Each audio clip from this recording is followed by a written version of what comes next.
Hey, what's up? It's Chris Young. What do you say we take a few minutes and meet some of the features on your brand spanking new Heartland Pioneer RD210?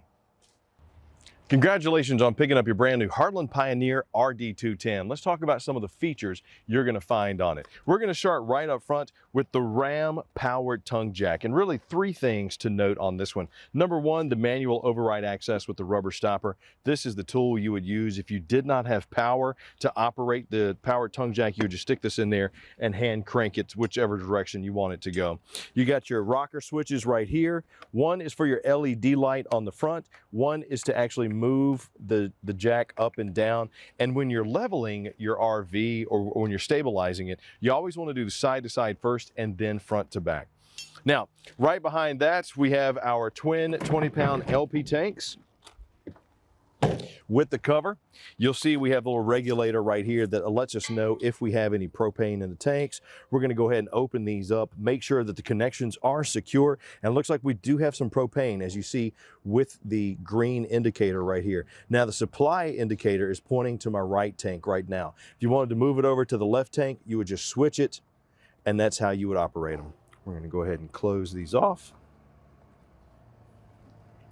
And that's how you operate the indicator. Now, if you need to switch out the tanks, you got this wing nut over here. You just loosen that and, remove the security bar. That'll help you take the tanks off. Now, with your cover, what I like to suggest is, if you can, when putting this back on, or even if you just want to check everything by taking the cover off, make sure these plugs for the cover are facing the coach, because there's a lip here that can catch air.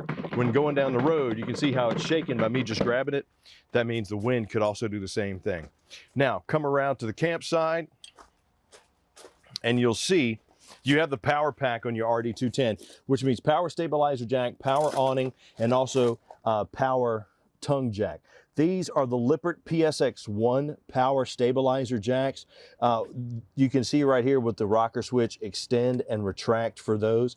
Just be careful. They might not come down at the same time, but once one's down, the other one will start coming down. But when you hear it start grinding, that means that it's trying to push too hard on the stabilizer jack. They're not leveling jacks, so you don't want to try to level the unit. This right here is the tool you would use on the off-camp side to manually override those leveling jacks. And actually, Bobby, while we're here, let's just go ahead and show that real quick. You'll see there's a little slot on the end of this tool that corresponds with the raised grabber there, and you would just turn to lower them down and then counterclockwise to bring them back up.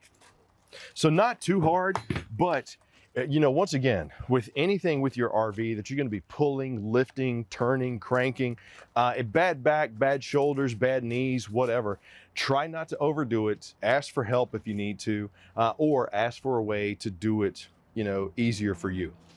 Now, you also have the Lippert 12-volt Solera powered awning with adjustable pitch. Couple things to note about this one. When adjusting the pitch, make sure you're underneath it. Pull firmly, because if there's water on there, that's going to come down and hit you with a bath if you're on that side.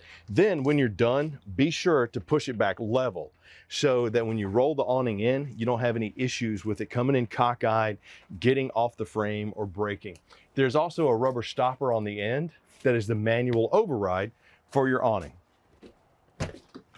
Let's talk about the steps a little bit for your RD210. You do have the step above solid 3 steps here. Just be careful when raising and lowering these steps. You notice you got the grab handle here and the little blue latch to keep it securely locked in the coach during transit. And when to bring it out, you just release that, pull it down. Now the feet are adjustable with this lever right here. You just push the lever in and you can slide it to whatever point that you want.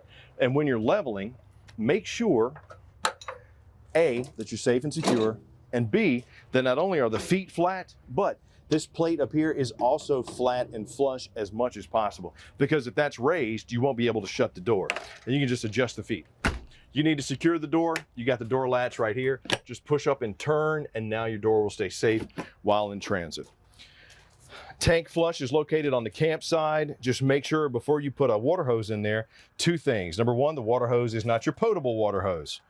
Don't think I need to go into the explanation of that. And then number two, the black tank is open before you apply any water pressure here, because that spray back, it's not fun. Cable connection there, as well as 110. Now, you do have the Dexter Easy Lube axles on these with the nitro-filled tires. You probably want to get those checked at least once a year. They might need to be repacked once a year. But if you come out and you notice that the wheel assembly is extremely hot to the touch, that means it needs to be checked out. Now, they are the Easy Lubes, so you can squirt 1 or 2, pumps of grease inside that axle, but that's just pretty much to get you to the dealership. That's not, a fix-all. So call Good Sam Roadside, call Camping World, let them help you get your coach back in. Other power stabilizer jack for the rear control is right there. Plus, you'll notice you got your LP Quick Connect as well. Very nice feature if you bring your camp grill along with you. There's just a little knob down here that you turn to open the flow of propane and to close the flow of propane. Oh, just make sure you don't hit the awning. Tailgate system on this, you got your security bolts right here. You just take the pin out, pull the bolts, that'll bring it down so you can use it as storage for your bikes or your coolers, and you do have one on each side. Plus, you got your backup camera there. Your cable input for entertainment is right here, or satellite. Now, you have 2 terminations on this coach. You got your gray tank, number 1, right here, and you'll notice the black tank as well. And then your other termination connection is over there. There you go.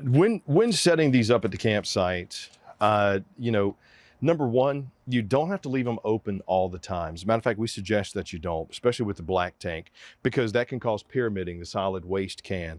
And that could just make the flushing a little bit more difficult. So when you do go to flush, open the black tank first and then open the gray. Right here is the back of your Suburban 30,000 BTU furnace.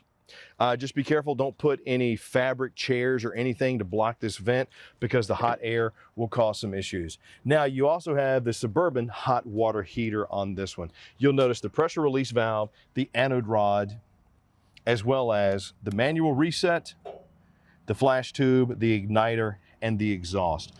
This right here, the water pressure release valve, is really to give you room atop the tank inside the hot water heater. So if you come out here and you notice that it's weeping or dripping, it's not broken, you just need to let it cool down, number 1, and think it like a coffee mug or something, and then just release some of the water pressure by pulling the valve. Now, the propane that's inside this has a chemical in it called mercaptan. Bugs, spiders, dirt daubers love it, so they'll sometimes build nests inside of here. Get a pipe cleaner to clean that out. If you ever notice any debris coming up out of the exhaust here, that means there's probably something in there that's burning not right, so just get it checked out. If you don't feel comfortable doing any of that, bring it in, let our service folks take a look at it. And if at any point you do need to manually reset, boom, there you go right there. And then your anode rod, you should probably switch out maybe once every year or so. You got your 30 amp plug connection right here. The back of your fridge with the condensation tube right there to allow it to drip out. External shower with hot and cold, plus your city water connection. Very nice little feature. And your fresh tank fill with the pressure valve right there. That's just to let you know the air release valve is, when you have too much water in there and it starts spurting out, that's to let you know that it is full. Your low point drains are right there, so you can empty some of that fluid out. Now, some of the features on the outside of your RD210, handy and great to have. But let's take a look at what all we might find on the inside.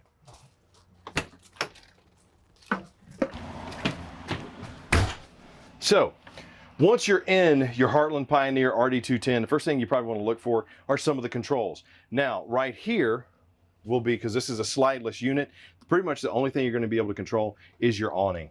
And we'll see right here, it goes just the way it says it's supposed to go. Extend, to push up to extend, down to retract it back in, the powered awning. And if at any time you need to manually override, that stopper is right there on the edge of it. You got your light controls right here for internal, and this one controls the LED light on your awning. Down beneath that is your cool little convenience center. You got your water pump, which you would only use if you were not hooked up to city water. This is what you would use if you're going to be pulling from the fresh tank. Then you got your 2 water heaters. You got both a gas and electric water heater. Very nice feature on an entry-level RV, by the way.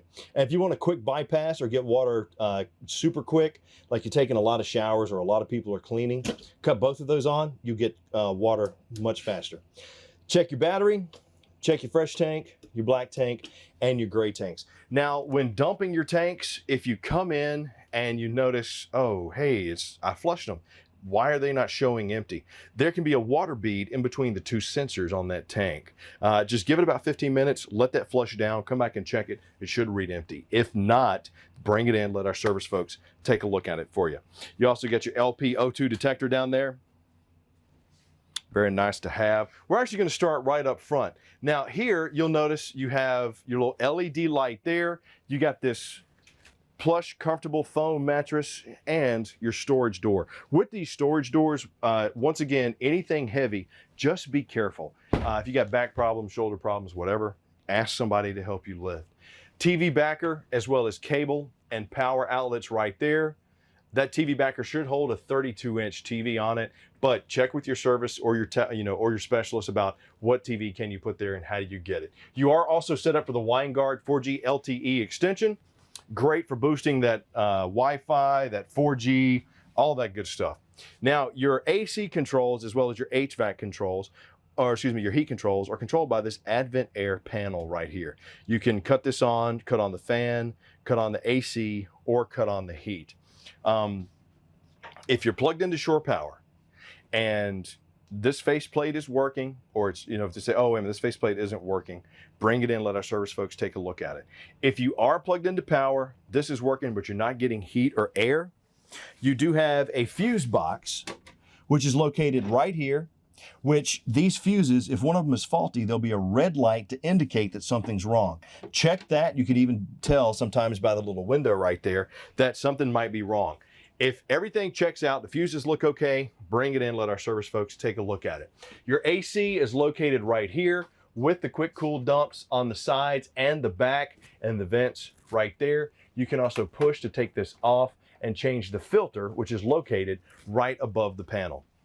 Now, before we get to the kitchen, I'm just going to jump around a little bit. Here we have our entertainment center. Now you get your TV backer. Once again, check to see which size TV should I put there. Looks like it should hold a 32-incher. Cable and power there, and your IRV Technologies AM/FM command center. This is your entertainment. So you got the power and mute. Push and hold to cut on the power, and then to mute, you just push it once, or push and hold to cut it off. You got Bluetooth, AM/FM, auxiliary, which would be, the USB, as well as HDMI, and you got dual zones as well. Here you got your control knob for your volume, as well as your rewind, fast forward. Nice little system, and the HDMI cord is already built into the back. Jackknife sofa and booth dinette. We got the booth dinette down so you can see how big it is. Very easy to set. You just take the legs out from under the table, and the table rests on that wood lip right there, and then you just push the cushions down to make the sleeping area. For your jackknife sofa, you do have the fold over with the cup holders, but when turning this into a bed, just carefully grab, lift up the bottom and pull out towards you and set it down. And then when putting it back, that's going to be a little bit trickier. Lift up a little bit.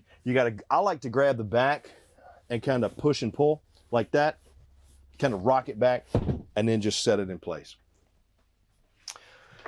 Now let's get to the kitchen and the fridge. Ha ha! You got the Dometic 8 cubic foot fridge freezer combo right here that runs on both gas and electric with the automatic switch. You got your on off and your controls. With this, there's a couple things to note. Number one, the gas electric fridges are to keep things cool, not really to make them cold. So the air circulates through this distributor right here. Be careful not to block it. Your controls are just this little slider right here, and be careful because sometimes that can come disconnected from the cable. Just slide it back on if it does. And right here is your condensation tray. This drips out to that cord that we saw on the outside. If for some reason this is, freezing up, or you see a bunch of water here, or, even worse, a bunch of ice there, check to make sure that tube outside is not blocked. And you also got the little chalkboard on there. Very nice little touch. Now you got the Suburban 3-burner cooktop on this one. You do have the glass cover that doubles as a backsplash. Plus you got the grill style grates. And on this one, you pick the burner that you want to use. So let's say, for example, we're going to try this front burner. You push and turn to light. Now, if you have propane, you should be okay. Then you just turn this way to do the spark ignition. Now, with all of these cooktops, you want to turn the burner only one way, which is clockwise. And then when you're done, make sure that it's off. If you have propane, it's not firing, you can actually lift this panel up, and there's an igniter connector on either side. You just check for it, which side has it. Sometimes in transit, that comes disconnected. Just slide it back. It's like a little slide over connector.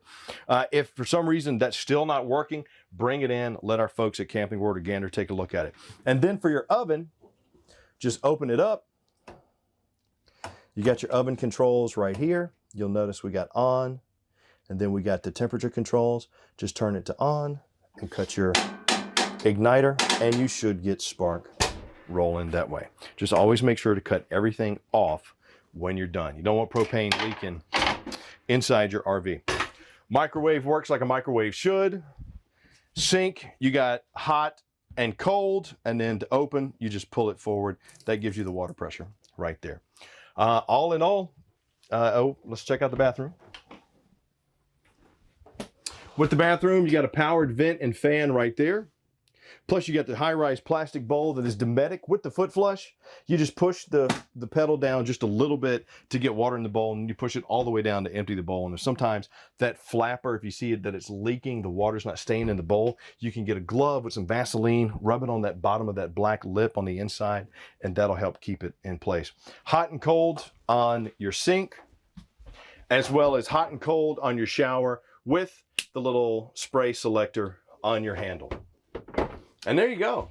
That's pretty much it for your Heartland Pioneer RD210. Hopefully these tips will help you enjoy your RV. But as always, we have an elite service team standing by to help you with any issue, help fix anything you need fixed. We got over 180 locations, so if you don't want to call us, bring your RV in. We'll help you make sure that you enjoy that RV as much as possible.